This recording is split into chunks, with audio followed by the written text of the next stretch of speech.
The story of Dior is that of Christian Dior. It is also the story of his successors. In their time, their moment, their Dior age. Episode 1. The Dior Age of Yves Saint Laurent.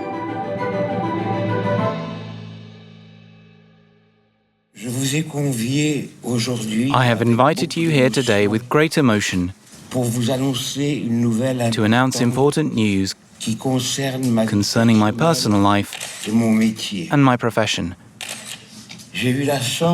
I was lucky enough to become Christian Dior's assistant at the age of 18 and to succeed him at 21.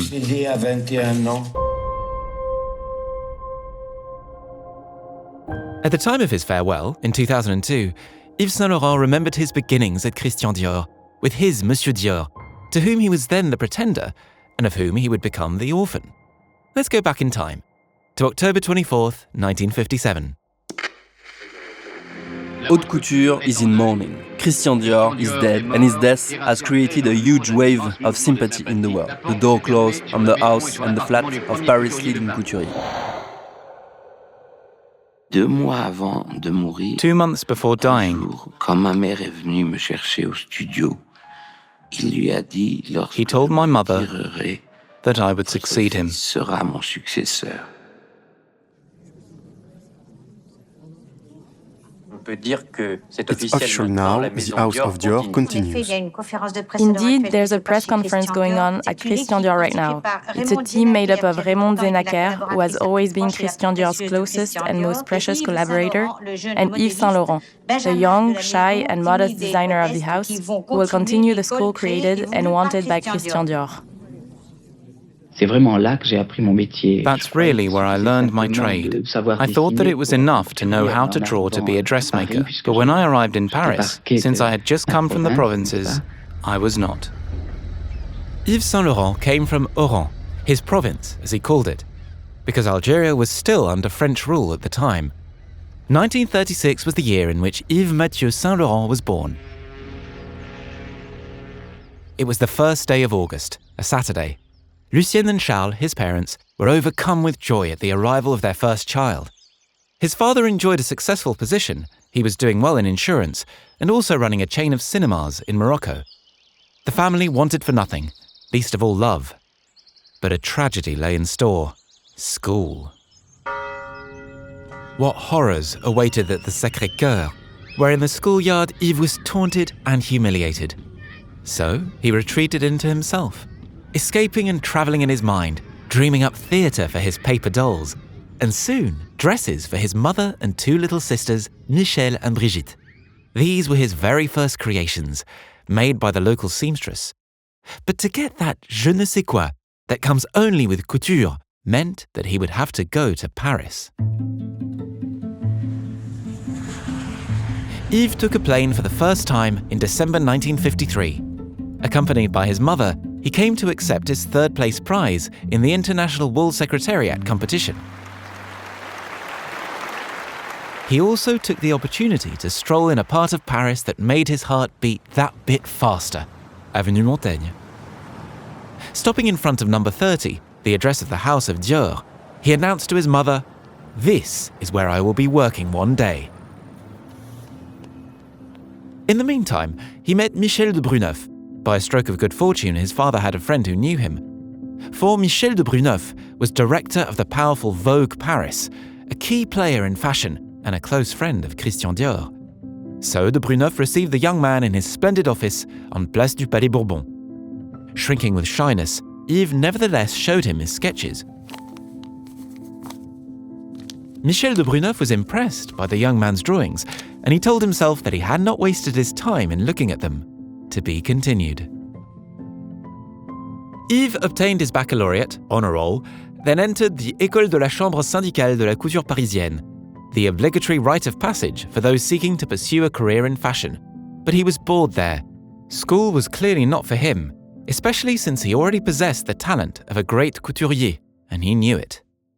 The proof lay in the fact that, after having won the 3rd prize the previous year, he now carried off 1st prize in the International Wool Secretariat competition.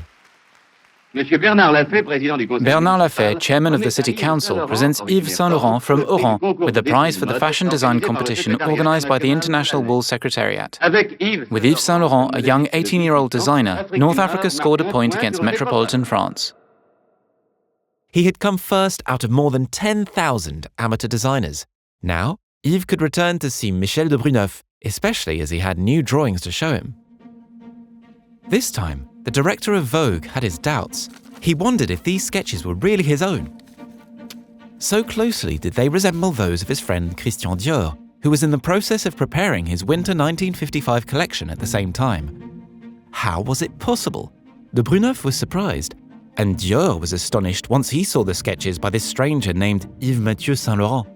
He hired him. On June 20th, 1955, Yves entered the Holy of Holies, the studio. It was 1 month before the unveiling of the collection, which would introduce the brand new line, the Y. A fabulous collaboration ensued between him and Dior, whom he would always call Monsieur. Yves learned the essentials here. He developed and expressed his talents in the collections and their component lines.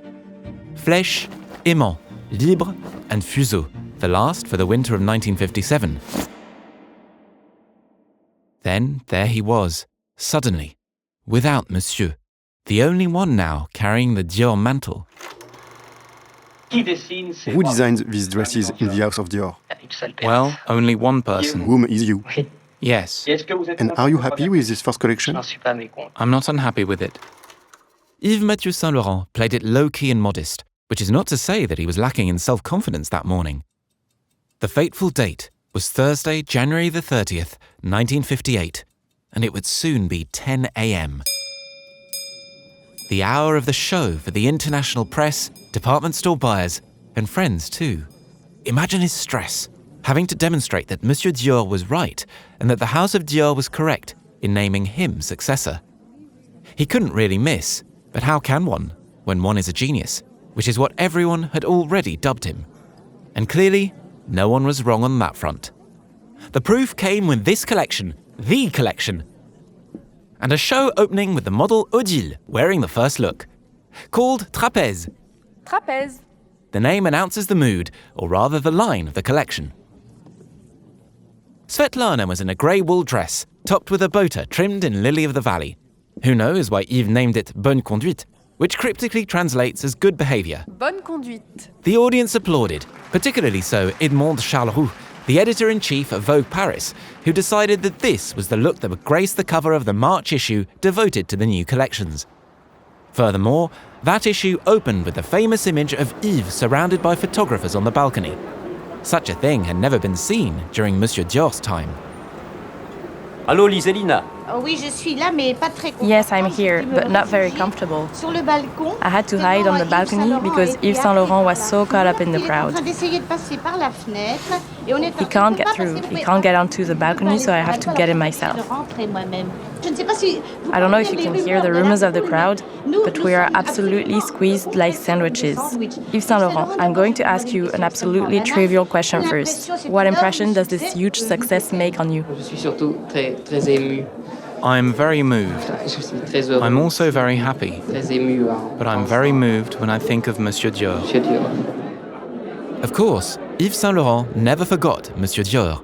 However, he viewed the world in a different way and was now bringing a new look to fashion, his own new look. There are not so many lines in my collection. That's one of the main facts. Until now, fashion was framed in a purely geometrical form or a more constructed design. Whereas this time, there is a looseness and a suppleness, a naturalness that emerges, and that is...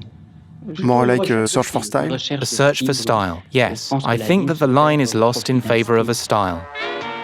Femininity, suppleness, and cheerful colors are the spring fashion trends at Christian Dior. The shoulders are free, the jacket is short, the comfortable skirt is 42 centimeters off the ground. 42 centimeters wasn't exactly the miniskirt, but it was getting closer.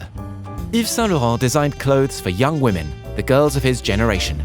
He looked to the street for inspiration, and his collections were infused with indications of a new future, the 60s. But before that came 1959 and the events in Algeria, where the situation was getting worse.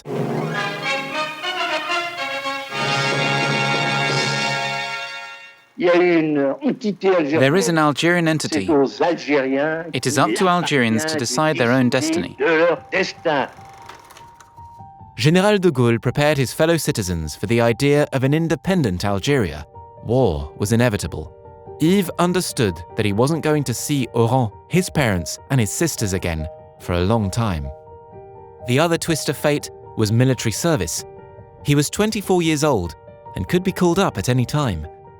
The management of Dior had deferred his enlistment the first time round. But now the evader would have no choice but to do his military service, just like everyone else. Goodbye reprieve. Hello, harsh reality. On September 1st, 1960, he was finally called up to enlist, but he ultimately didn't get further than the training camp. He was sent to hospital, suffering from a serious nervous breakdown.